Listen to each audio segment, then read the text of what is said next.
আজকে কতদিন তো আপনি আমার কাছে আসেন না, জড়িয়ে ধরে ঘুমান না, একটা কিস পর্যন্ত করেননি। আমি আপনাকে জড়িয়ে ধরে ঘুমাতে গেলে আপনি অন্যদিকে ঘুরে যান, এই যেমনটা এখন করলেন।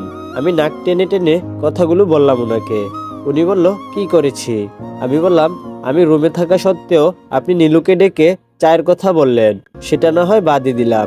আমি যে এখন আপনার কোলে বসে আপনাকে এতগুলো কিস করলাম, আপনি কি একটাও চুমুর প্রতিক্রিয়া করেছেন? করেননি। আমি কি এতগুলো চুমুর পরিবর্তে একটা চুমু ডিজার্ভ করি না? উনি বলল, হ্যাঁ ডিজার্ভ করতে, কিন্তু। আমি বললাম, কিন্তু কি? উনি বলল, কিছু না। আমি বললাম, ও। উনি বলল, দেখি সরো তো। আমি বললাম, কেন? উনি বলল, আমার টি শার্টটা যে এভাবে ভিজিয়ে দিলে। আমি বললাম, সরবো না। উনি বলল, ভিজে এটা নিয়ে থাকবো নাকি? আমি বললাম, হ্যাঁ থাকবেন, আমি আরো ভিজাবো। আপনার কি? উনি বলল, তো আমার জামা কেন? যাও না সেই তোমার বন্ধুদের কাছে। আমি বললাম, আমার বন্ধুর কাছে কেন? উনি বলল, যার সাথে তোমার মেসেঞ্জারে সংসার।